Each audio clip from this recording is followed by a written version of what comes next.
이 시간 마지막으로 우리의 모든 삶을 이끌어 주시고 인도해 주신 그 주님을 바라보시며 에베네셀 하나님 함께 찬양 올리도록 하겠습니다.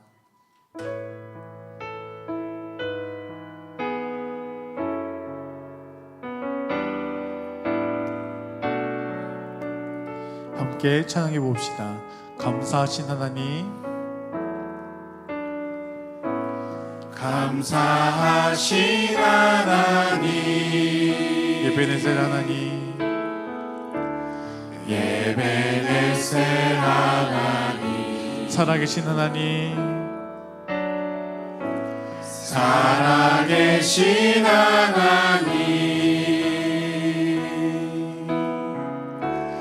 에베네셀 하나님,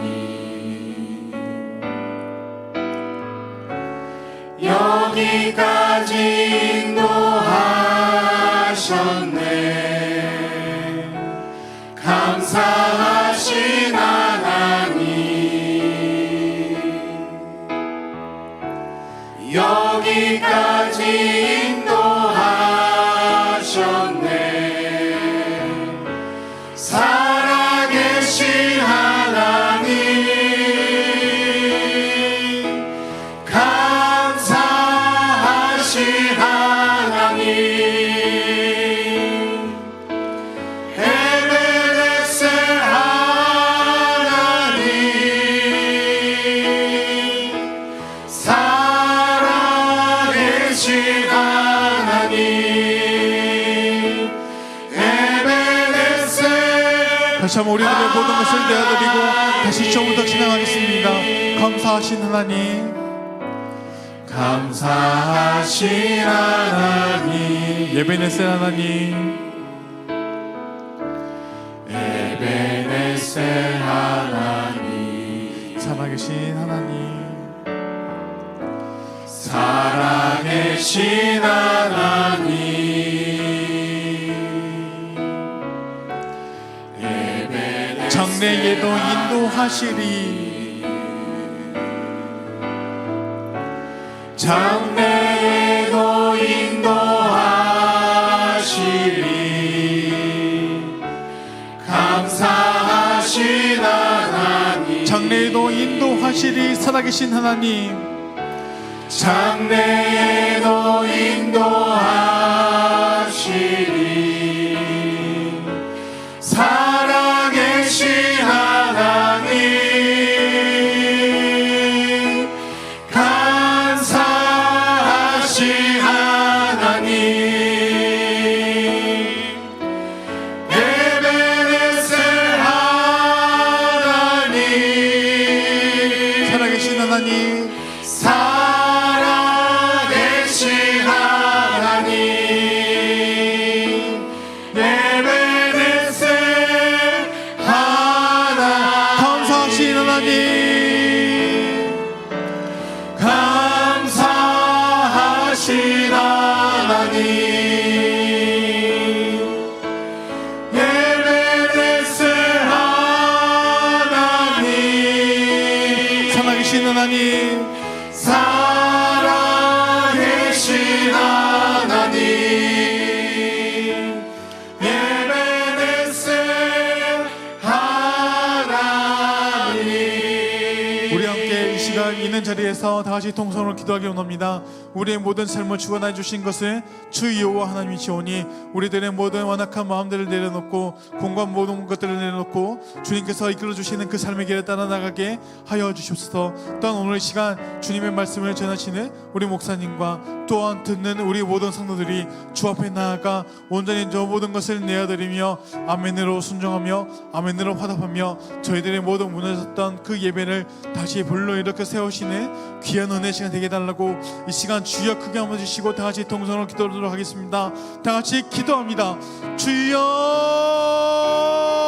우리의 모든 삶의 주관 되신 주인 되어주시는 그 사랑의 하나님께 모든 것을 내어드리며 나아갑니다. 우리들의 삶의 삶 가운데 속에서 늘 함께 해주신 그 주님의 놀라우신 그 은혜를 우리 모두가 기억하며 날마다 새로운 삶의 손을 모든 순간순간마다 주시는 참된 그 은혜와 기쁨을 우리가 누리며 나갈 수 있도록 주여 인도하여 주셨어. 우리들이 완고하고 우리들의 원악했었던 그 마음들, 우리들의 공급했었던 그 마음들을 내려놓고 우리들에게 순종하며 나가셨던 그 모든 마음들을 회복할 수 있도록 주님께서 은혜를 내려주시고 주님의 참된 은혜와 그 기쁨을 통하여 우리 모두가 주님께서 주시는 참된 기쁨과 자유함을 누리며 나갈 수 있도록 주여 인도하여 주셨어. 우리 모두에게 주셨던 하나님의 놀라운 말씀들을 우리 모두가 다시 한번 깨달으며 나갈 수 있도록 주여 인도해 주시고 오늘 선포되어진 그 모든 말씀들이 우리들의 상한서 모든 심령들을 다시 한번 깨우며 우리를 골수를 찌르며 쪼개는 모든 놀라운 은혜가 될 수 있도록 주여 인도하여 주시옵소서. 하나님 단위에 세우신 우리 목사님을 주님께서 기억하시고 축복하여 주셔서 오늘 또 은혜로운 말씀과 생명의 그 놀라운 그 말씀들을 선포할 수 있는 그 능력을, 담대함을, 귀한 지혜를 우리 목사님에게 허락해 주시고 듣는 우리 모두에게도 하나님 안면으로 순종하며 화답하며 나갈 수 있는 귀한 은혜가 될 수 있도록 주여 함께하여 주시옵소서. 주님 오늘 또 우리 모두와 역사하여 주시옵소서. 주님을 기대하며 나아갑니다. 주님 도와주시옵소서. 네, 오늘은 작년교육부 주관으로 양육 세미나 예배로 드립니다. 우리 작년교육부장이신 우리 조수영 권사님께서 대표로 기도 인도해 주시겠습니다.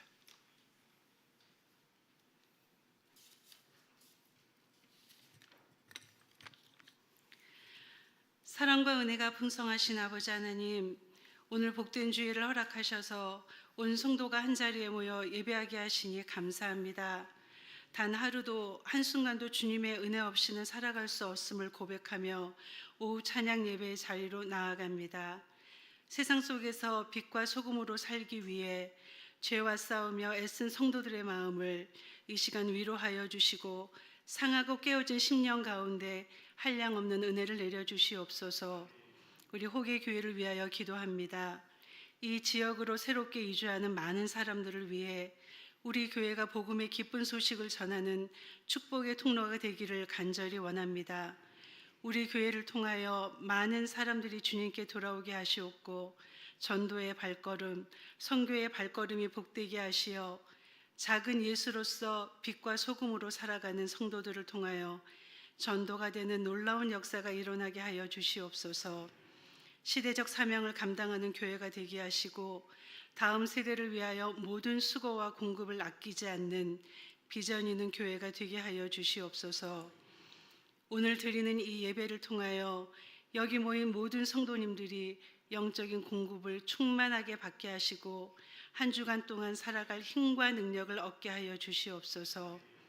예배의 감격과 기쁨을 누리게 하시고 말씀을 통하여 역사하시고 응답하시는 하나님을 경험하게 하여 주시옵소서.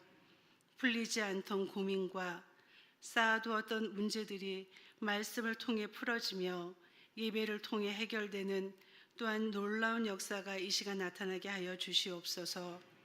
사랑하는 우리의 자녀들이 있습니다. 부모 세대보다 더 단단한 믿음의 자녀로 자라게 하시고 세상과 타협하지 않고 견고한 신앙으로 세워질 수 있도록 축복하여 주시옵소서. 스스로 예수 그리스도를 나의 주로 고백하게 하시고 예수 그리스도를 내 인생의 주인으로 고백하는 믿음으로 자라나게 하여 주시옵소서. 이 시간 단위에 세우신 전재윤 목사님을 위해 기도합니다. 주저함 없이 담대하게 하나님의 말씀을 선포하실 때 성령의 강권적인 능력에 사로잡히게 하시고 온 성도들이 성령의 가마에 사로잡히게 하셔서 말씀의 은혜를 충만하게 누리는 귀한 시간이 되게 하여 주시옵소서. 목사님의 가정과 자녀의 위에 평강의 은혜를 더해 주시고 목사님의 사역에 힘이 넘칠 수 있도록 축복하여 주시옵소서. 오늘 이 예배를 위하여 곳곳에서 섬기고 있는 성도들 한 명 한 명을 기억하여 주시고 그들의 수고와 헌신을 기억하사 가정이 잘 되고 자녀들이 잘 되고 사업장과 직장이 잘 되는 축복을 받게 하여 주시옵소서. 또한 오늘 말씀을 통해 큰 은혜를 부어주셔서 돌아가는 우리들의 발걸음이 가볍게 하시고 한 주 동안 말씀이 살아 역사하는 것을 경험하게 하여 주시옵소서. 우리의 예배를 기쁘게 받아주실 줄로 믿사오며 우리를 구원하신 예수님의 이름으로 기도합니다. 아멘.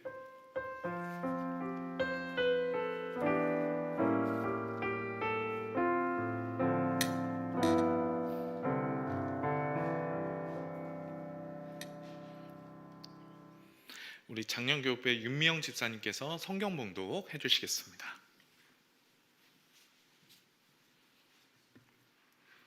우리에게 주신 하나님의 말씀은 성경 사무엘상 1장 1절부터 17절 말씀입니다. 구약 408쪽입니다.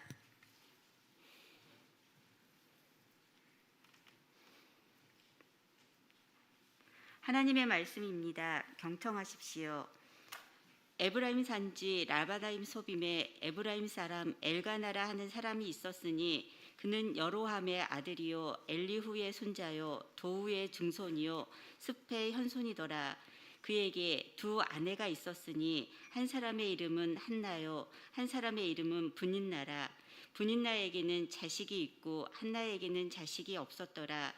이 사람이 매년 자기 성읍에서 나와서 실로에 올라가서 만군의 여호와께 예배하며 제사를 드렸는데 엘리의 두 아들 홈니와 비느하스가 여호와의 제사장으로 거기 있었더라. 엘가나가 제사를 드리는 날에는 제물의 분깃을 그의 아내 분닌나와 그의 모든 자녀에게 주고 한나에게는 갑절을 주니 이는 그를 사랑함이라.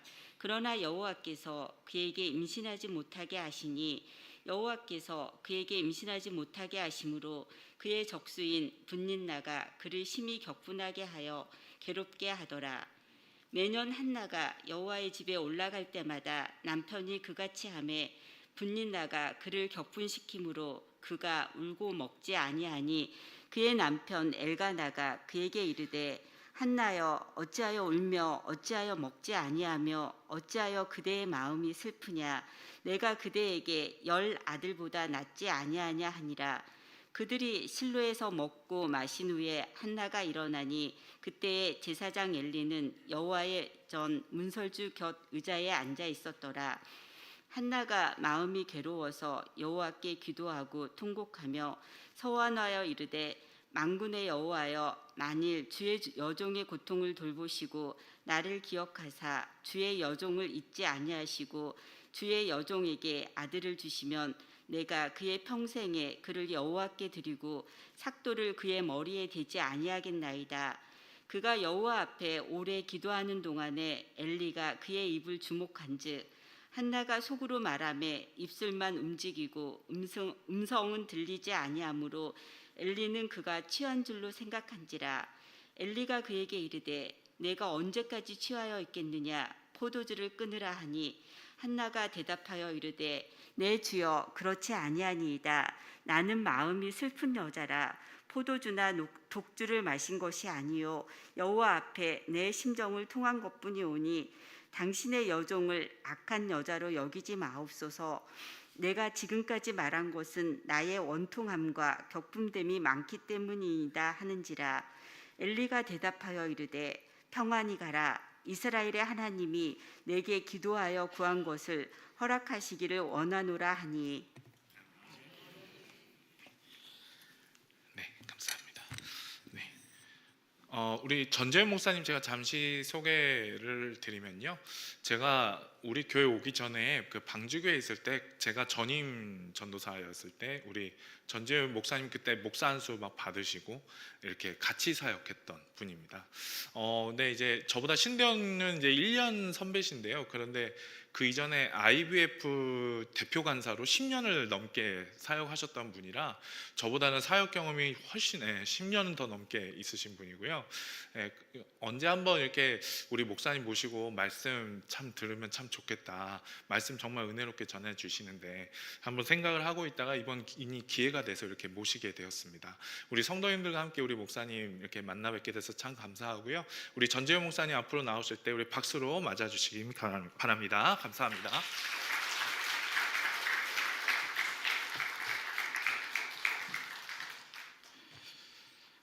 예, 안녕하십니까. 전재현 목사입니다. 오늘같이 이렇게 또 말씀 나눌 기회 주셔서 참 감사하고요. 오늘 한나의 이야기를 통해서 우리가 참 이 고통스럽고 힘든 이 시대를 어떻게 또 주님 앞에 살아갈 것인가 하는 또 이야기를 좀 나누면 좋겠습니다. 저는 개척한 지 이제 한 4, 5년 차 되는 개척교회 목사입니다. 개척교회니까 참 재밌더라고요. 코로나 직전에 시작했는데 되게 재밌게, 하여튼 되게 행복합니다. 이 목사하는 게 참 행복하구나. 가끔 부목사하면 힘들 때도 있었는데 이 교회 하니까 이게 되게 행복한 거구나, 교회가, 이런 생각도 좀 하게 됩니다. 그러나 사역을 하다 보면 저는 이제 상담, 뭐 내적 치유, 기도, 뭐 영성 이런 거를 주로 공부를 계속했고 지금도 하고 있거든요. 성도들과 이야기를 나눌 때가 있습니다. 그러다 보면 가끔 무릎을 탁 치는, 이거 진짜 어렵겠다, 이거 어떻게 극복하지, 이런 일들, 혹은 이제 동료 목사의 이야기를 들을 때도 참 이거 진짜 어렵겠다, 이거 어떻게 이해해야 될까, 이런 일들을 많이 경험하게 됩니다. 몇 년 전이 벌써 한 5년 됐는데요. 제 친구 목사가 저보다 한 5살 어린 친구인데 신대원을 같이 다녀서 되게 친하게 지내고 같이 기도하고 같이 목회를 했던, 사역을 했던 친구였는데 어느 날 이 와이프가 아프다고 저한테 전화가 와서 그 친구를 만나러 간 적이 있습니다. 그래서 무슨 일이냐고 물었더니 그때 이 와이프가 둘째를 임신하고 이제 젖먹이 할 때였거든요. 첫째 낳고 한 7개월 정도 있다 또 임신을 해서 이제 둘째를 낳고 애를 젖먹이고 있을 텐데 이 젖에서 검은 물이 나오기 시작한 거예요. 병원을 급하게 갔는데 보니까 이제 유방암에 시작된 암이 온몸에 다 퍼져서, 전 아직 이제 주변에 이렇게 암 환자분들이 계시지 않아서 저도 본 적이 없는데 이거 보여주더라고요. 그 엑스레이인지 MRI인지 그 검은 점으로 암이 나온대요. 근데 진짜 온몸에 암이 다 퍼진 거예요. 머리부터 발끝까지. 뼈와 뇌까지 다 퍼져서 이제 1년 못 넘긴다. 이중가 그렇게 울던. 근데 제가 이 와이프를 제가 청년 시절에 제가 전도사여서 가르친 적이 있는데 정말 천사라 불려도 될 만한 초등학교 교사인 자매였는데 너무너무 착한.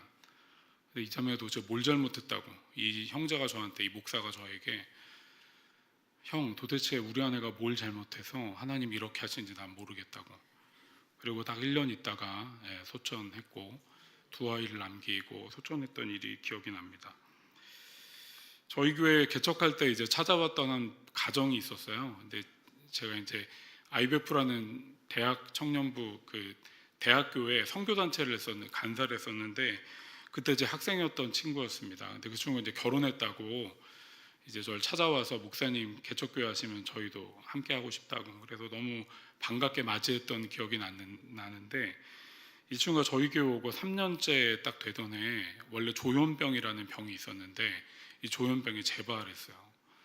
그래서 제가 참 기억이 납니다. 이 와이프도 너무 힘들어하고 집안, 이 형제가 이제 일을 못하니까 와이프가 일을 해야 되는데 이걸 어떻게 해야 될까. 그리고 그 형제가 새벽 1시인가 2시에 저에게 전화가 왔어요. 그래서 목사님 저 아파트 창문 열었는데 지금 뛰어내리고 싶어요. 어떻게 하죠? 이걸 참 어떻게 해야 될까.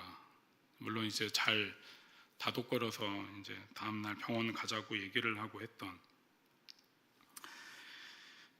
가끔 성도들이 저에게 물어봅니다. 목사님 제가 잘못해서 이런 건가요? 제가 혹시 뭔가 문제가 있나요? 참 이럴 때마다 목사가 참 어렵습니다. 목사도 잘 몰라요. 제가 뭐 기도하고 영성을 공부한다고 그런 답을 제가 어떻게 알겠습니까? 그런 친구들을 대할 때마다 함께 울어주고 손잡아주고 같이 고통의 시간을 겪어낼 수밖에 없었는데, 저는 지금 저희 교회 이제 사무엘상 요 성경 강의가 끝나서 누가복음 강의를 하고 있는데, 제가 작년부터 계속 이 사무엘상 이야기를 전했을 때 첫 번째로 만난 이야기가 사무엘상 1장의 한나의 이야기였습니다. 이 한나의 이야기를 묵상하고 설교를 준비하면서 그럴 수 있겠구나. 답을 100% 할 수는 없지만 그럴 수 있겠구나. 이런 생각을 좀 하게 되었습니다. 만약에 우리 성도님들의 마음 가운데 왜 내게 이런 일이? 난 이걸 어떻게 감당해야 되지? 도대체 내가 무슨 잘못을 했기 때문이지? 라는 생각이 있으시다면 오늘 한나 이야기를 통해 여러분과 저에게 또 주님의 음성이 들리는 귀한 시간 되기를 축복합니다. 한나는 불임한 여인이었습니다. 아이를 못 낳는다는 뜻인데요. 구약에서는 여인의 불임 이야기가 되게 많이 나옵니다. 왜냐하면 유대인들은 하나님이 하실 수 있는 일이 있다고 믿었어요. 이거는 딱 하나님만 할 수 있어 라고 믿는 일이 있었는데 그 중에 하나가 불임이었습니다. 아이를 낳게 하는 건, 이 불임에서 이제 돌이키게 할 수 있는 건 하나님의 능력이라고 믿었습니다. 두 가지는 비가 오는 것, 마른 날에 비가 오는 것, 그 다음에 세 번째는 죽은 자를 살리는 것. 이거는 하나님만 갖고 있는 능력이라고 그렇게 믿었습니다. 그래서 불임을 하게 된다는 이것은 사실 여인에게도 너무 고통스럽지만 사실은 그 시대에는 방법이 전혀 없는, 저희 교회도 지금 결혼한 지 10년째 아이를 낳은 가정이 있어요. 지금 그 아이가 이제 초등학교 들어갔는데 진짜 이거 너무너무 고통스러워하던 10년을 제 제자인 친구랑 10년 동안 지켜봤는데, 지금은 어쨌든 병원이 있잖아요. 마리아 병원이라고 불임 전문 병원입니다. 그런 병원이 있지만 고대 세계에는 불임은 누구도 고칠 수 없는, 이건 어떻게 못하는, 그냥 저주받은 거다라고 믿고 살아가는 그런 문제였습니다. 그런데 우리가 성경에 나오는 불임에 관해서 한 가지 좀 알아야 되는 게 뭐냐면, 성경이 불임이라는 사건을 끄집어낼 때는 언제나 그 시대 상황과 연관이 되어 있습니다. 오늘 이 본문에서 한나라는 여인이 아이를 못 낳았잖아요. 이 아이를 못 낳는 사건은 실제적으로 이스라엘 백성들이 영적으로 아주 심하게 뒤틀려 있고 막혀 있다는 걸 보여주는 어떤 예시와도 같은 겁니다.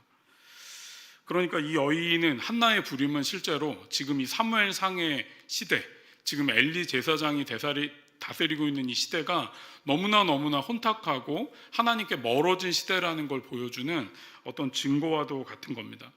이 사무엘상 전 이야기가 사사기거든요.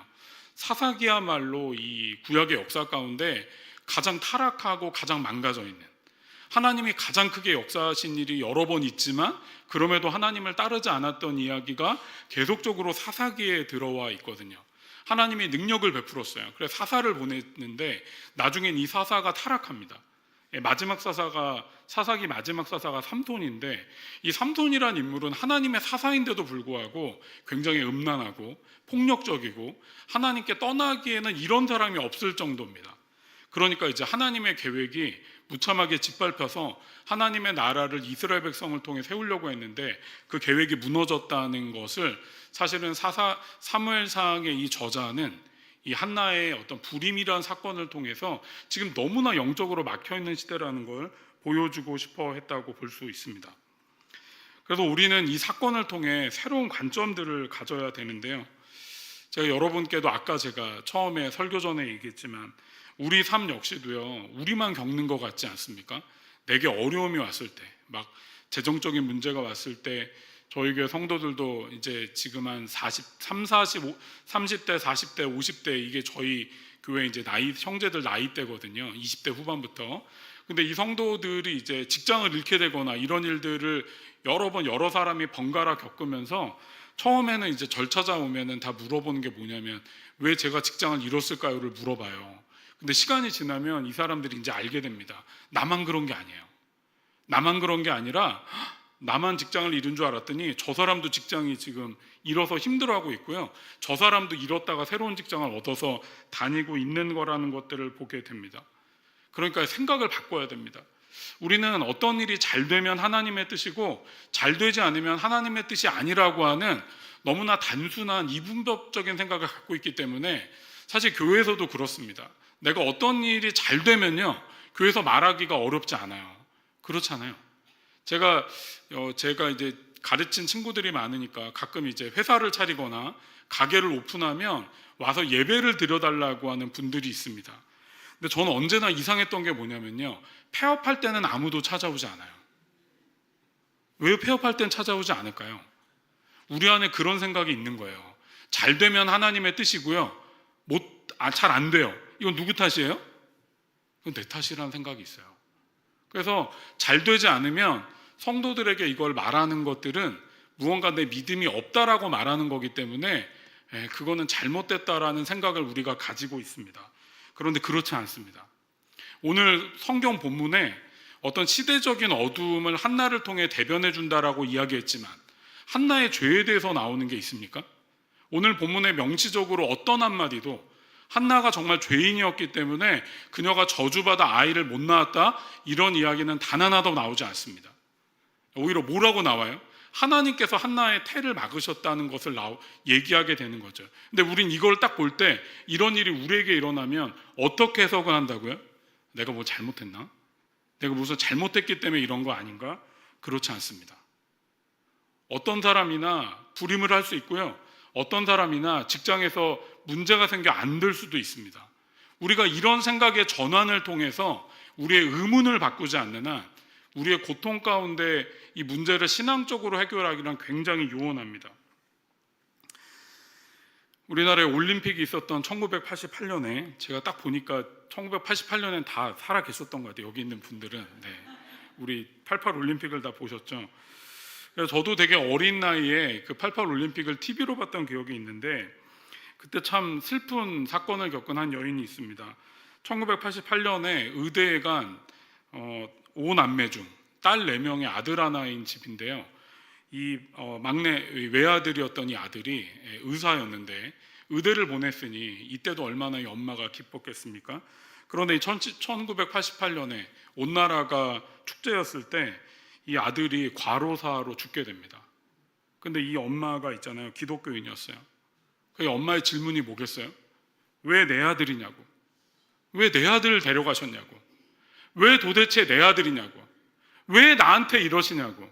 이 여인이 이 질문 때문에 하나님께 나아가는 길이 막혔습니다. 이 여인이 너무너무 고통스러워하니까 주변에 있던 분들이 이 여인을 주변에 기도할 수 있는 수녀원으로 데려가서 거기서 좀 기도하라고 데리고 갑니다. 그런데 그 수녀원에서 이분이 하나님을, 묵상이 되겠어요? 너무 원망스럽잖아요. 어떻게 낳은 아들인데 이 아들이 이제 대학도 졸업하고 의사가 됐는데 이제 이 과로사로 죽었다니, 이게 말이 됩니까? 그것 때문에 하나님께 원망하고 기도가 나오지 않습니다. 근데 어느 날 이게 방에서 이렇게 넋없이 앉아 있는데 옆에 이제 그 방 옆에가 이제 뜰이었는데 그 뜰에서 한 수녀님이 자기 친구와 이야기하는 소리가 들립니다. 야, 우리 남동생 진짜 못된 애야. 그 남동생 진짜, 아니 누나가 이렇게 수녀로 왔는데 그렇게 좀 문제 일으키면 안 되지 않냐? 내가 이 남동생 때문에 수녀 되기 전부터 너무너무 화가 났어라고 이 수녀님이 너무 화가 나서 막 말을 하는 거예요. 그러면서 친구한테 이 수녀님이 이 얘기를 하다 뭐라 그러냐면, 그런데 내가 기도하다가 깨닫게 된 게 세상에 속썩이는 젊은이가 얼마나 많은데 내 동생이라고 해서 속썩이면 안 된다는 법이 있는 건 아니잖아. 이 얘기를 했다는 거예요. 근데 그 얘기를 했는데요, 갑자기 이 여자분의 이 성도의 마음에 갑자기 이 말씀이 확 꽂혔어요.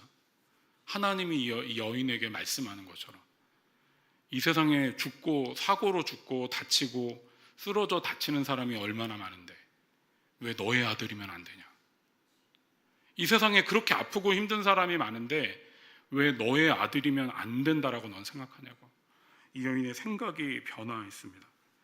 아, 세상에 수많은 사건과 사고가 일어나는구나. 이전까지 이 여인은요, 그걸 관심이 없었어요. 왜 내 일이 아니니까.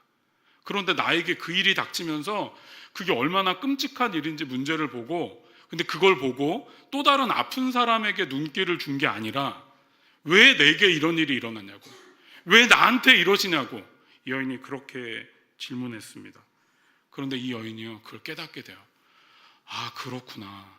세상에서 지금 일어나는 일들이 나한테 일어나선 안 된다는 건 없구나. 그러고 생각을 바꿉니다. 자기처럼 고통받는 사람을 위해 글을 쓰고요, 그에게 이제 전달하고 그들에게 강연을 하고 그들을 만나러 다니기 시작합니다. 이 여인이 그 유명한 소설가 박완서입니다. 한 말씀만 하소서란 책에 이 이야기가 나와 있습니다. 오늘 이제 교회에서 잠깐 저도 예배드리고 왔는데 어느 성도랑 잠깐 얘기했는데 그 성도가 되게 어려운 일을 겪어서 요즘에 좀 문제가 해결됐어요. 근데 그 성도가 저한테 얘기하더라고요. 목사님, 저는요 아무 문제 없이 대학도 갔고 졸업도 했고 남편도 만나서 아이를 키우고 직장을 갖고 살아갈 때 아무 문제 없는 줄 알았어요.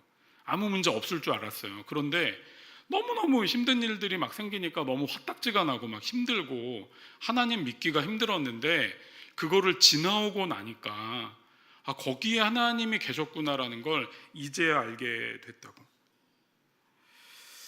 한나는 이 상황에서 있잖아요. 하나님께 그렇게 묻지 않습니다. 하나님, 저는 왜 불임이죠? 하나님, 왜 저만 아이를 못 낳죠? 내 친구도 낳고 얘도 낳고 얘도 낳는데 왜 저만 아이를 못 낳나요? 라고 묻지 않습니다. 어떻게 합니까? 하나님을 바라봅니다. 거기 멈추는 게 아니라요, 하나님께 나아가서요, 자기를 도와달라고 말합니다. 그러니까 우리 질문이 바뀌어야 됩니다.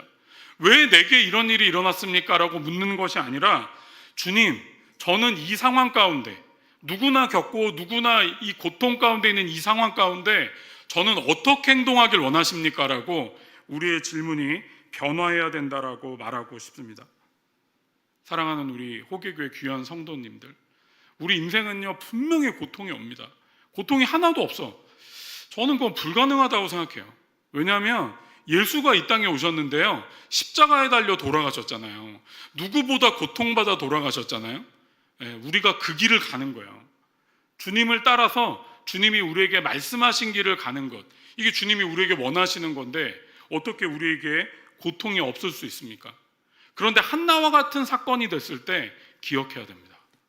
내 죄 때문이, 내가 잘못해서 일어난 문제라면 그건 회개하고 돌이켜야 되죠.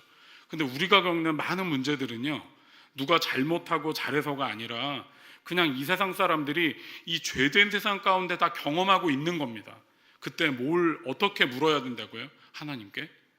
왜 내게 이런 일이 일어났죠가 아니라, 하나님, 저는 이 상황 가운데 어떻게 내가 나아가길 원하십니까? 주님, 저에게 뭘 말씀하길 원하십니까? 라고 우리의 질문이 변화돼야 됩니다. 한나는 그런 마음을 가졌습니다. 이 여인이 아이를 낳지 못해서 저주받은 자라고 수군거렸을 거예요. 아마 이 한나의 마음에 상처받은 것들을 이렇게 눈으로 볼 수 있다면 아마 이 마음이 그냥 까맣게 상처투성이로 아마 힘들었을 겁니다. 심지어 두 번째 아내였던 분인나가 들어왔는데 이게 또 애를 잘 낳았어요. 이 둘째 아내가. 그래서 이 한나는 집에서도 편하게 지낼 수 없습니다. 왜? 분인나 입장에서는 한나가 자기 적수잖아요. 그러니까 자기가 더 사랑받으려면 자기 아들이 있다는 걸 더 유세를 떨어야 되고, 남편이 이것들을 기억해서 자기에게 자기를 더 사랑해줘야 되니까. 그래서 아마 분인나가 자기 아이를 안고 남들한테 내 이쁘죠? 라고 얘기했을 때마다 한나는 마음이 아주 그냥 썩어 들어갔을 것에 분명합니다. 근데 남편 엘가나가 참 센스가 없는 사람이에요. 8절에서 뭐라 그러냐면, 여보, 왜 우십니까? 왜 먹지 않으세요? 왜 그렇게 슬퍼하기만 하세요? 당신이 열아들을 두었다 해도 내가 당신에게 하는 만 하겠소? 참 이게 진짜 너무 모르는 얘기죠. 정말 여자의 얘기를 모르는 남자들의 이야기. 제가 이거 본문 볼 때마다 이제 남성들한테 꼭 얘기합니다. 정신 차려야 됩니다. 여성의 마음을 아는 게요, 여러분이 결혼해서 하나님 원하는 뜻이에요. 내가 우리 아내 마음을 다 이해하고 정말 우리 아내를 정말 끝까지 잘 사랑해서 우리 아내는 우리 남편은요 하나도 문제가 없어요. 이거 말하면요 주님의 뜻 다 이룬 거라고 보시면 될 정도입니다. 엘가나가 얼마나 이 아내 마음을 모르고 있어요. 이 아내는 지금 남편이 아무리 사랑해줘도 자기가 아이를 낳지 못하는 것 때문에 너무너무 고통스럽고 있지 않습니까? 한나는 이런 괴로운 마음을 가지고 살아갑니다. 요즘에 보면 되게 이렇게 뭐 약도 많고요, 뭐 이렇게 즐길 게 너무 많아요. 요즘 보면은 너무 힘든 시기를 어떻게 보내나 보면 대부분 드라마를 많이 보더라고요. 넷플릭스 같은 거. 요즘 어른들도, 저희 어머니 아버지도 이제 거의 80이 다 되어오시는데도 유튜브를 보세요. 제가 깜짝 놀랐어요. 몇 년 전부터 유튜브를 보시더니 너 유튜브에서 이거 나오는 거 아냐고 저한테 막 알려주세요. 요즘에 우리가 이런 고통스러운 걸 잊고 살기가 너무나 많습니다.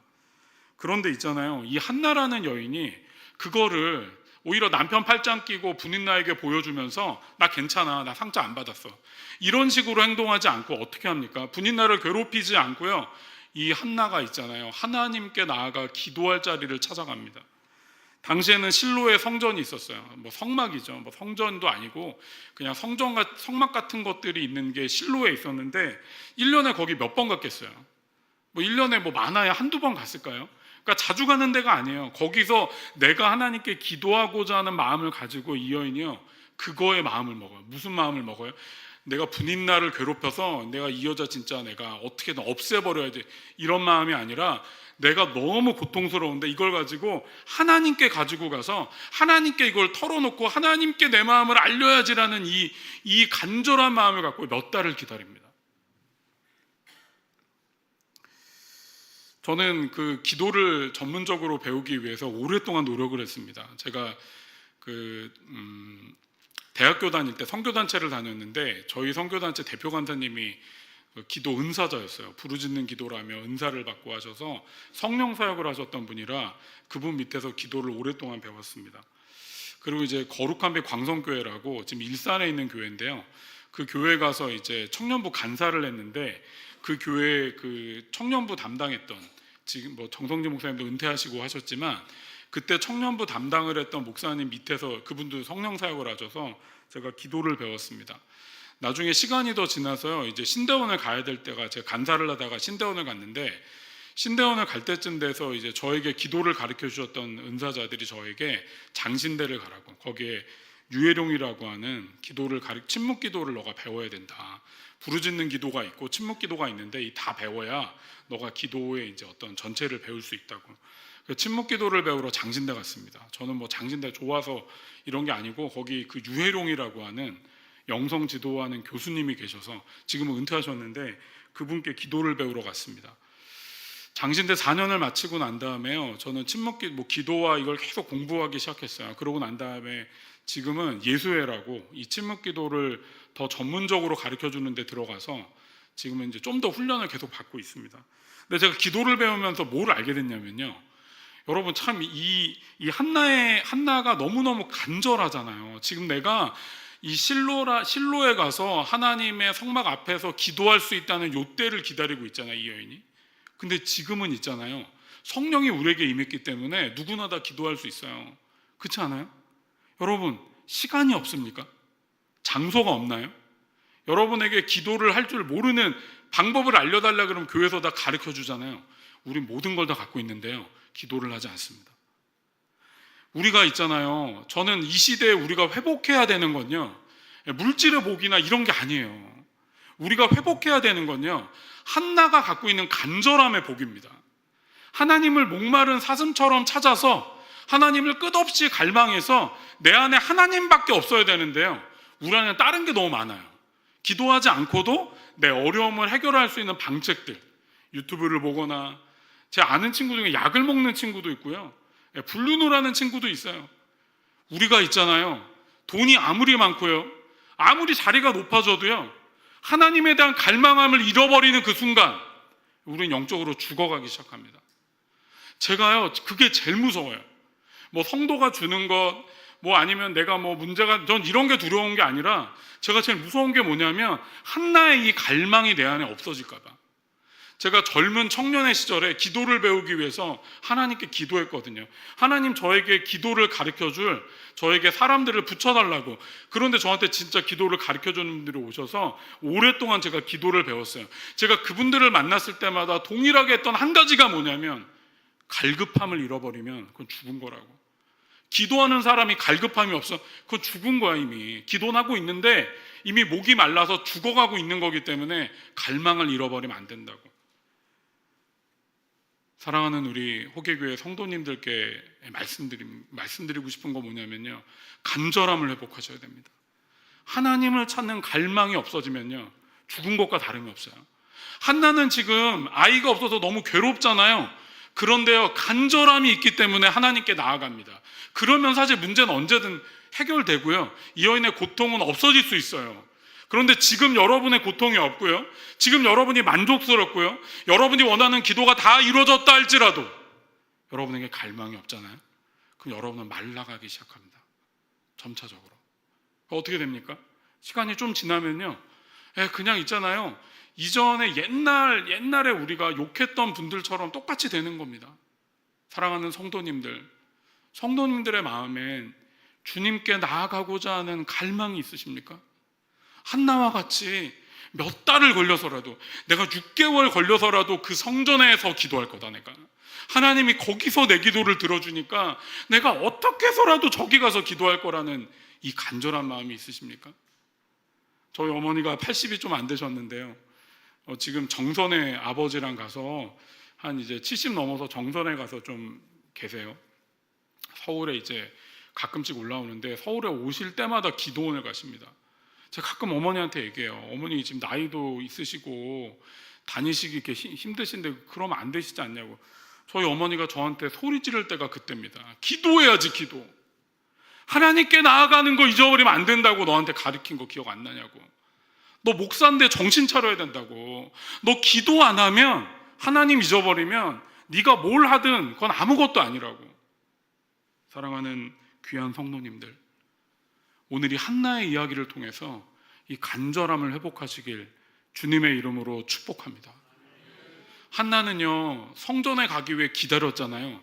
제가 이제 조금씩 나이가, 저희가 많은 나이는 아니, 이제 50이 됐지만 아직 젊습니다. 죄송합니다. 우리 어르신들께 죄송하지만 제가 배우게 된 게 뭐냐면요, 기도하지 못할 날이 옵니다.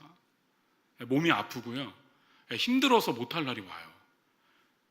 우리가 그래서 다시 한번 이 한나의 간절함, 이 간절함이 우리에게 회복되기를 주님의 이름으로 축복합니다. 한나의 뒤돌아봄 없는 이 믿음, 정말 하나님이 나의 다다 라는 마음으로 결국 실로에 갑니다. 거기서 기도를 하는데요, 이 여인이 얼마나 간절하게 기도했는지 엘리 제사장이 뭐라 그래요? 술 취한 줄 압니다. 그랬더니 이 여인이 아니라고, 자기는 이런 고통이 있다고. 그랬더니 엘리 제사장이 평안히 돌아가라고 그 이야기를 합니다. 그러면서 이 한나가 있잖아요, 그 다음 얘기가 뭐냐면 한나가 근심하는 빚을 없이 하고 집으로 내려갔다고 성경에 기록되어 있습니다.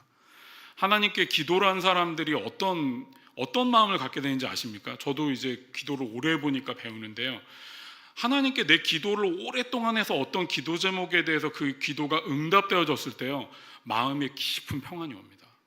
그 전에는요, 그 문제 때문에 너무 두렵거든요. 그 문제가 두려움이라는 건 뭐냐면 일어나지 않은 일을 부정적으로 보는 거예요. 일어나지 않았는데 이게 부정적으로 나한테 다가올까 봐 두려우니까 계속 그 생각을 못 놓고 붙잡게 되거든요. 그런데 이 문제를 하나님의 손에 딱 맡기게 되면 어떤 일이 벌어지냐면요, 더 이상 두려움이 생기지 않아요.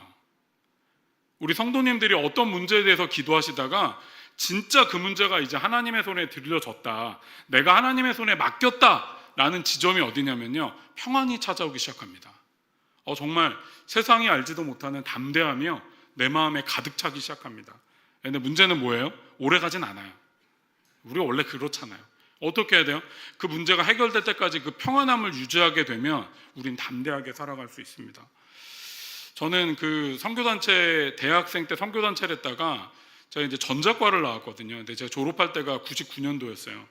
근데 99년도는 어떤 해였냐면 이제 삼성이나 막 이런 LG 같은 데서 반도체를 만들려고 사람을 막 뽑을 때라 제가 있던 학과는 다 데리고 갔어요.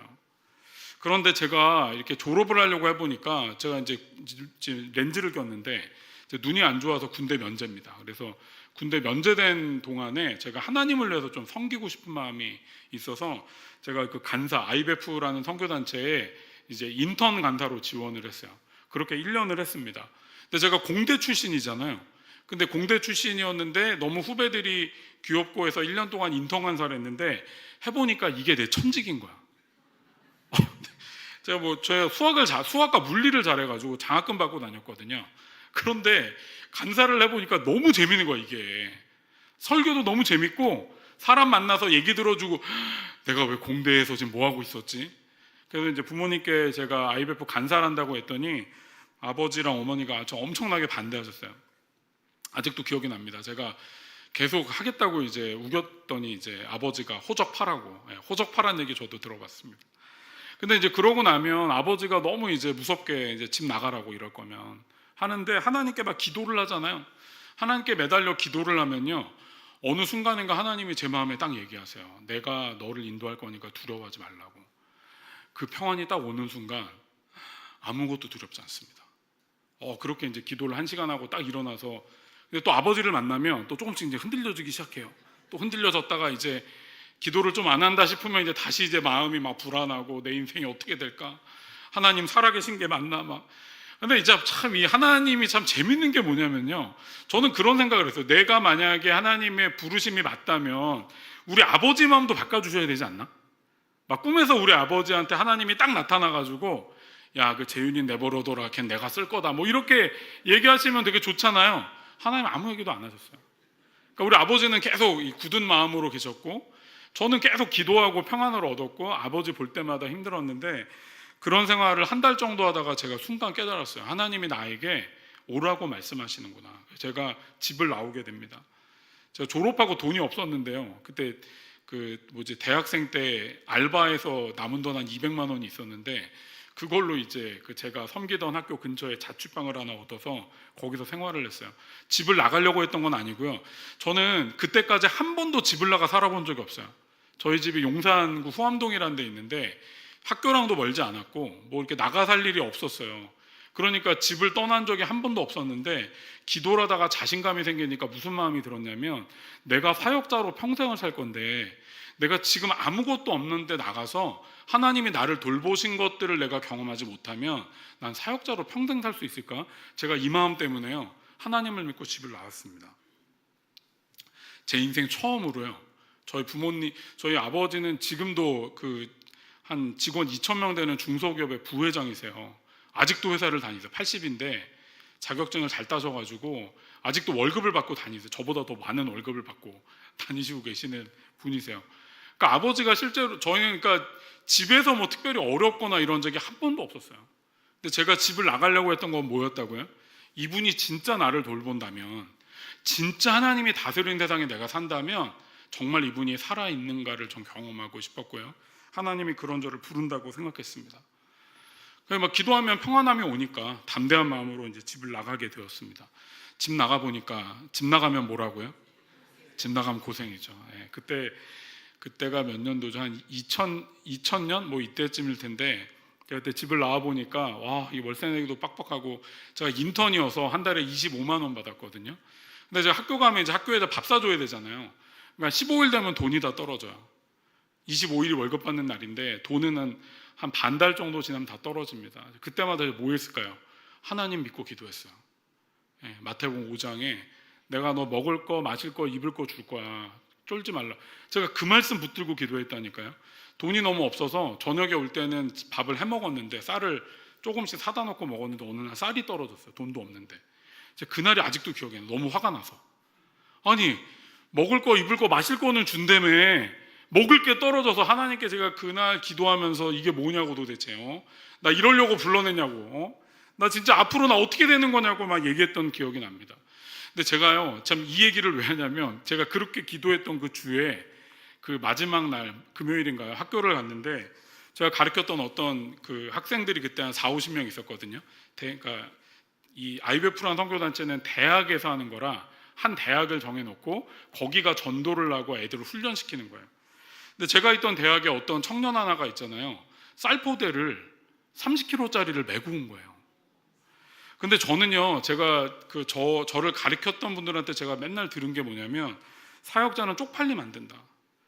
사역자가 없는 거 누구한테 부탁하는 건 쪽팔린 거라고. 하나님 쪽팔리게 만들지 말고 하나님께 구하라. 그래서 제가 뭐 제 학생들한테 뭐 쌀 떨어졌다는 얘기 했겠습니까? 전 그런 얘기 한 번도 한 적이 없어요. 근데 갑자기 얘가 쌀을 메고 온 거예요. 이게 뭐냐고 물었어요. 그랬더니 이 청년이 뭐라 그러냐면, 간사님, 저희 아버지가 주말 농장을 하시는데 쌀 농사도 좀 하세요. 근데 올해 너무 작황이 좋아가지고 쌀을 너무 많이 수확을 했는데, 갑자기 그 어머니가 야, 그 너희 학교에 그 간사라는 분 있지 않냐고, 그 간사한테 쌀 좀 갖다 주라고 쌀을 이걸 주셔갖고 30kg를 김포에서 메고 온 거야. 지하철을 타고 그걸 메고 와서 나한테 딱 내려놓고 나한테 주는 거야. 제 마음이 어땠을까요? 이분이 내 기도를 듣는구나. 내가 쌀이 떨어졌다고 화냈더니 이분이 듣는구나. 제가 그때 신의문에 있던 그 옥탑방에서 제일 싼 거기서 살았거든요. 그 자취방에서. 거기 그거 메고 올라가면서 무슨 생각했을까요? 돈으로 달라 그럴 걸. 무거워 죽겠다. 진짜 내가 왜 이걸 쌀 달라 그래가지고. 그런데 제 마음 가운데는요, 하나님이 살아있다는 것에는 확신이 있었어요. 이 한나라는 여인이 있잖아요. 이런 믿음의 경험이 있었겠습니까? 근데 놀랍게도 이 한나는요, 이 믿음이 불임인 시대에 있잖아요, 여전히 믿음을 가지고 하나님께 나아갑니다. 우리에게 이게 필요한 거야. 이게 우리에게도 고통이 너무 많고 한나의 불임과도 같은 사건들이 너무나 많은데요, 이 안에 있잖아요, 주님을 끝까지 믿고 나아가는 한나 같은 여인이요, 우리 가운데 있어야 돼요. 간절함을 가지고 하나님밖에 나에게 줄 것이 없다라는 걸 바라보고, 정말 제가 나중에 사역자가 된 다음에 목회를 하면서 알게 된 게, 청년들한테 그렇게 가르쳤어요. 너희 진짜 쪽팔리게 살지 마라. 사람들에게 구걸하지 마라. 너희 회사에 있는 직급이 높은 사람에게 구걸하지 마라. 너희가 구해야 될 분은 예수 그리스도 한 분밖에 없어. 너희가 쪽팔리게, 너희가 잘 되고자 남에게 무릎을 꿇고 남에게 자기를 잘 되게 해달라고 도와달라고 말하는 것, 물론 도와달라고는 할 수 있겠지만 결국 너희를 인도하는 건 예수 그리스도 한 분이라는 걸 잊으면 안 된다고. 한나는 그렇게 기도하고 마음의 평안을 갖고 담대함을 갖고 떠납니다. 그리고 어떻게 됩니까? 그리고 이 한나가 임신을 합니다. 그리고 사무엘이라는 너무너무 이쁜 아들을 낳습니다. 그런데 이 여인이 11절에서 서원하죠. 저희 교회에서 그 성경이 조금 달라서 다른 번역이니까 이해해 주십시오. 저를 기억하셔서 주님의 종을 잊지 않으시고 이 종에게 아들 하나 허락해 주신다면 저는 그 아이의 한평생을 주님께 바치고 삭도를 그의 머리에 대지 않도록 하겠습니다. 한나는요, 너무너무 아들이 갖고 싶어서요, 하나님께 나아갑니다. 그런데 이 하나님이요, 이 제사장을 통해 자기에게 확신을 주시는 것들을 딱 듣게 되고요, 기도하면서 뭐라 그래요? 하나님, 저는 아들이 너무너무 갖고 싶은데요, 이 아들을 제게 주시면 제가 이 아들을 하나님께 드리겠습니다라고 그렇게 이야기합니다. 이게 참 되게 신기한 이야기입니다. 그렇지 않아요? 내가 아들 낳으려고 하나님께 기도했는데 나에게 응답해 주시면 이 아이를 다시 하나님께 드리겠다고 하는, 이거 되게 이상한 개념 아닙니까? 어떤 면에서 이 여인이 너무너무 아이를 갖고 싶었다고도 얘기할 수 있죠. 그런데 놀라운 게 뭐냐면, 한나가 아이를 낳고 나서요, 남편한테 이야기합니다. 나는 이 아이를 젖대고 난 이후에 실로의 성전에 엘리 제사장에게 성전 지키는 아이로 난 바칠 거라고. 엘가나가 거기 동의해서요, 이 아이를 그렇게 바치게 됩니다. 한나는요, 상처 입은 자로서 하나님께 은혜를 입습니다. 우리 대부분은요, 고통받고 어려워서 하나님께 간구해서 하나님이 확신을 주시죠. 그러다 시간이 지나면 응답을 주십니다. 하나님이 저를 인도한다고 하셨는데요, 제가 그때가 졸업할 때니까 25 정도겠죠. 지금 제가 50이니까 25년이 지났어요. 저는 이제 분명히 얘기할 수 있어요. 하나님은 저를 인도하셨어요. 내가 너의 삶을 인도할 거라고 얘기했던 그 이야기, 저는 지금 확실하게 하나님이 저의 삶을 인도하셨다라고 그렇게 말할 수 있습니다. 우리는 그렇게 응답받는 것들이 있잖아요. 그런데 이 한나가 어떻게 합니까? 응답받은 그것을요, 다시 하나님께 가져드립니다. 왜 그랬을까요? 한나가 왜 그랬을까요? 이 사무엘상을 보다 보면 사무엘상 1장에 한나 이야기가 나오고요, 2장에 가게 되면 2장 초반부에 한나가 자기의 마음을 하나님께 찬양했던 시가 나옵니다. 그 이야기 중에 2가지만 제가 읽겠습니다. 사무엘상 2장 2절, 주님과 같은 분은 없습니다. 주님처럼 거룩하신 분은 없습니다. 우리 하나님 같은 반석은 없습니다. 사무엘상 2장 8절, 가난한 사람을 티끌에서 일으키시며 궁핍한 사람을 거름더미에서 들어올리셔서 귀한 이들과 한자리에 앉게 하시며 영광스러운 자리를 차지하게 하신다. 이 세상을 떠받치고 있는 기초는 모두 주님의 것이다. 그분이 땅덩어리를 기초 위에 올려놓으셨다. 한나는 약자로서, 상처 입은 자로서 하나님께 나아가 기도하고 하나님의 응답을 받게 됩니다. 그런데요, 많은 사람들이 여기서 실수합니다. 뭘 실수하냐면요, 하나님께 응답받은 걸 더 귀하게 여기기 시작합니다. 하나님이 나에게 주신 것인데요, 누가 주신 거예요? 하나님이 주셨잖아요. 하나님을 잊어버리고요, 나한테 준 것들에게 관심을 갖기 시작합니다. 그러니까 어떻게 됩니까? 하나님을 잊어버려요. 그런데 이 한나라는 여인이 있잖아요. 한나라는 여인의 인생의 마지막에 뭐가 남았습니까? 아들이 남은 게 아니라 내가 고통스러웠을 때 나에게 응답하셨던 야훼 하나님, 나에게 응답하시고 온 세상을 지으신 야훼 하나님이 그 여인에게 남았기 때문에 하나님을 이렇게 찬양하고 있다고 말할 수 있습니다. 사랑하는 귀한 성도님들, 우리의 기도의 끝에 뭐가 남아야 되는지 아십니까? 그건 응답이 아니에요. 응답은 또 지나갑니다. 제가 옛날에 받았던 30kg 쌀 지금 남아 있을까요? 이미 옛날에 다 먹고 다 없어졌죠. 집에 오면 먹이기도 하고 하면서 다 없어졌죠. 저한테 남아있는 건 뭘까요? 그때 응답하셨던 하나님. 이 어린 25살밖에 안 된 청년이 하나님을 붙잡고 집을 나와서 쌀이 떨어져 쌀을 달라 그랬을 때 그것들에 응답하신 하나님이 저에게 남아있죠. 저는 이 하나님을 붙들고 지금까지 왔습니다. 사랑하는 우리 성도님들께 말하고 싶습니다.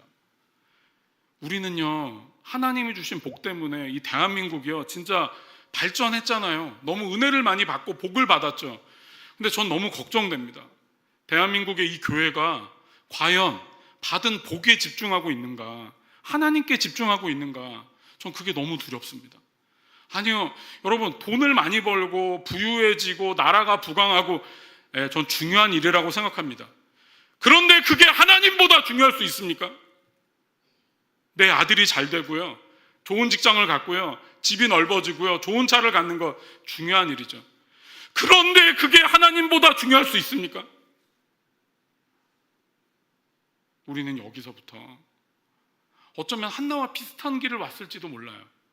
그런데 응답을 받고 난 이후에 한나는 여전히 하나님을 바라보며 그 아이를 하나님께 드리고, 물론 그 아이에게 애지중지 계속 관심을 쏟지만, 그 아이를 하나님께 드렸지만, 우리는 하나님 앞에 그렇게 나아가기보다 하나님께 받은 것에 집착해서 하나님을 잃어버리고 있진 않은가, 전 그게 참 두렵습니다. 제가 후암동에 있는 교회가 모교회입니다. 어느 교회인지 밝히긴 그렇지만 그 교회에서 저는 그래도 대학 때까지는 그 교회 다니다가 이제 사역을 하느라고 나오게 됐는데요. 제가 그 교회에 있을 때 참 기억에 남는 사건이 하나 있습니다. 저는 그 교회에서 대학을 다닐 때 그 교회 고등부 교사를 했어요. 인원이 한 200명 정도밖에 안 되는 교회라 이제 청년들도 막 교사를 다 했습니다. 근데 이제 어느 날 제가 고3반을 맡았는데 저랑 함께 고3반을 맡았던 여자 집사님이 계셨어요. 그 여자 집사님의 아들이 고3이었어요. 근데 이 아들이 어느 날부터 안 나오는 거예요. 어느 날부터. 그래서 이 전도사님이 그 집사님과 얘기하는 걸 옆에서 들었습니다. 집사님, 누구누구 요즘 왜 교회 안 나오나요? 그랬더니 이 고3반 담임을 맡았던 이 여자 집사님이 우리 아들은 대학 갈 때까지 교회 못 나와요. 딱 얘기하는 거예요. 정말 너무너무 마음이 아팠어요. 그래서 제가 물어보고 싶더라고. 집사님은 왜 교사하시죠?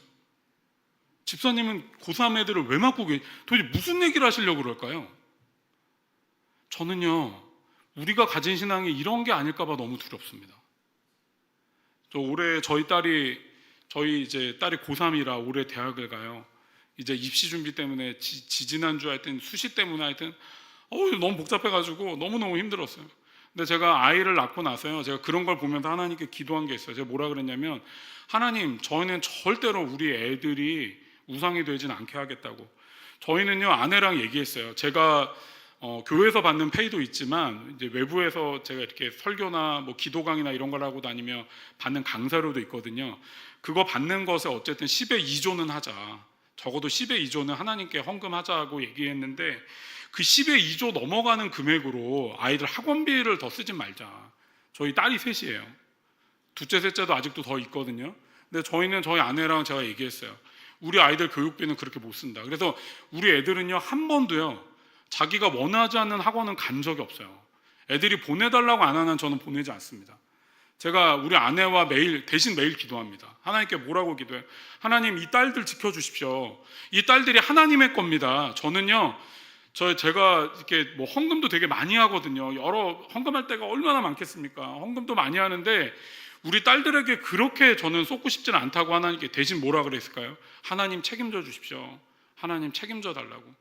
근데 이 아이들이 이제 커가면서 특히 이 고3 딸이 작년에 고2를 되게 어려운 시절을 보냈어요. 그러면서 제가 뭐라고 기도했냐면, 하나님, 이 아이가 하나님이 저에게, 제가 딸한테 말해주잖아요. 야, 누구누구야, 하나님이 너의 삶을 알고 계시, 너의 앞날을 인도하고 계시니까 걱정하지 말라고. 근데 저희 딸이 뭐라고 하냐면, 아빠, 내가 들었으면 내가 아빠가 듣지 말고 내가 들으면 좋겠는데 왜 나한테는 얘기 안 하고 자꾸 아빠한테 얘기하냐고. 나한테 얘기 좀 하라고 말해달라고 저한테 뭐 얘기하더라고요. 그래서 오늘 기도했어요. 하나님, 저는 저의 딸이 뭐 막 엄청 잘 되고 이런 거보다 하나님의 길 갔으면 좋겠다. 뭐 사역자 이런 거 아니더라도 하나님 알고 자기가 하는 일을 기쁘게 하면서 살아가는 그런 아이로 컸으면 좋겠다고 얘기했거든요. 근데 어느 날 저희 딸이 작년에 제가 그렇게 기도했는데 학교를 갔다 오더니 갑자기 저한테 얘기를 하는 거야. 자기 하나님 만났다고. 이 학교가 미션 스쿨인데 이 종교학 시간에 이제 고2, 고3 애들은 조금 빼주는 날이 있는데 그때 영어 단어 외우다가 찬양을 듣고 있었는데 갑자기 그 찬양 가운데 하나님이 자기한테 말씀하셨다는 거야. 그래서 이 아이가 막 울면서 저한테 얘기를 하는 거야. 하나님이 나에게 내가 너의 길을 아니까 걱정하지 말라고. 내가 너의 길을 인도하고 있으니까 걱정하지 말고 지금처럼 하면 된다고. 얘가 그걸 듣고 막 용기를 얻은 거예요. 사랑하는 성도님들, 저는요 하나님의 응답을 얻었지만 제가 여러분께 말하는 건요, 저희 딸이 어떻게 됐다는 건 다 잊어도 됩니다. 뭘 기억하셔야 됩니까? 주님이 여러분과 저를 인도하십니다. 오늘 저희 교회 한 분이 설교하셨는데 그 설교 계시록 1장의 이야기인데요, 그 이야기가 참 마음에 남아 좀 말씀을 정리하면서 좀 하고 싶습니다. 요한계시록 1장은 고통받는 유대인들에게, 왜냐하면 그때 그 황제가 이제 막 핍박할 때라 엄청나게 기독교인들이 핍박을 받고 있을 때인데 그때 뭐라고 이 요한을 통해서 하나님께서 말씀하시냐면 이제도 지금도 계시고 어제도 계시고 미래도 계실 하나님께서 말씀하신다, 계시하신다는 거예요. 근데 성경은요 보통 이렇게 기록되어 있지 않아요. 어제도 계시고 오늘도 계시고 내일도 계신다 이렇게 표현하거든요 본래. 그런데 이 계시록만 그렇게 표현되어 있어요. 지금도 계시고 어제도 계시고 앞으로도 계실 하나님. 왜 이렇게 표현했을까요? 하나님이 지금 고통받는 이 사람들의 고통을 아시고요, 내가 지금도 너희와 있어. 너희는 지금 내가 없어 보이잖아. 내가 지금도 너희와 함께 있어. 과거에도 있었던 나지만 지금도 내가 너희와 함께 있어. 지금 죽을 것 같고 너무나 힘들지? 그런데 내가 지금 너희와 함께하고 있으니까 이걸 믿고 날 따라오라고 주님이 그렇게 말씀하십니다. 한나는 그걸 배우지 않았을까요? 아, 이분이 정말 크신 하나님이구나. 내 인생에 또 어려움이 다가오겠지만 내가 이 하나님을 또 붙들어야 되겠구나. 하나님께서 우리 아들도 지켜주시겠지. 영원한 하나님, 당신만을 찬양합니다. 한나는 그렇게 고백했습니다. 우리 인생의 고난 가운데 바르게 질문하고 주님 앞에 나아가, 주님, 내가 당신 얻기를 원합니다. 기도의 응답뿐 아니라 내 주님, 당신 얻기 원합니다. 고백하는 우리 성도들 되시길 주님의 이름으로 축복합니다. 제가 한번 기도하겠습니다. 사랑하는 주님, 한나의 고통을 봅니다. 한나가 그 고통 가운데 끝까지 주님께 나아가 주님을 붙드는 것들을 보게 됩니다. 그 한나에게 응답하시고 한나를 붙드신 주님 찬양합니다. 그러나 이 한나가 거기서 멈추지 않고 자신의 아들을 주님께 드리며 다시 주님을 붙잡습니다. 한나가 고백했던 그 영원한 주님, 만물의 주인 되신 하나님, 지금도 계시고 어제도 계시고 우리의 앞으로도 계실 주님, 그 주님을 찬양하오니 우리가 주님을 얻게 하여 주십시오. 우리가 주님만 붙들게 하여 주십시오. 모든 말씀 예수님의 이름으로 기도합니다.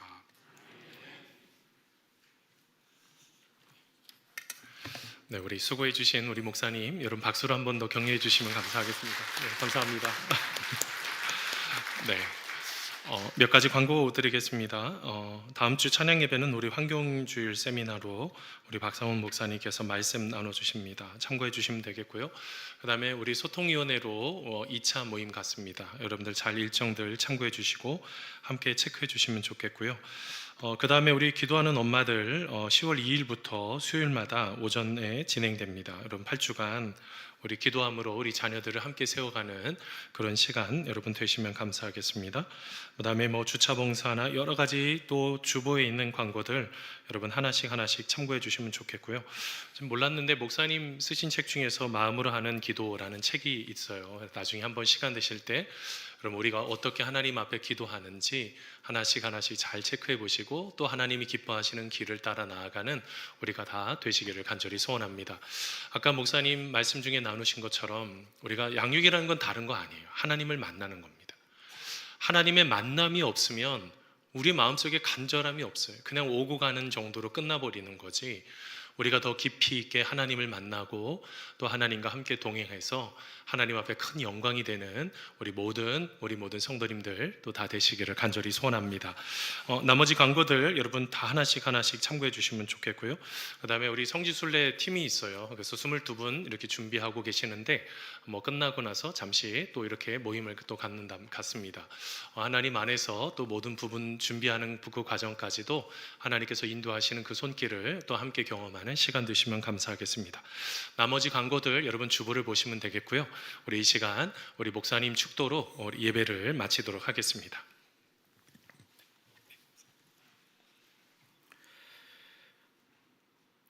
이제는 예수 그리스도의 크신 은혜와 하나님 아버지의 놀라우신 사랑하심과 성령의 교통하심의 역사가 여기 모인 모든 호계교회 성도들 위해 이제로부터 함께하여 주시기를 간절히 축원하옵나이다. 아멘.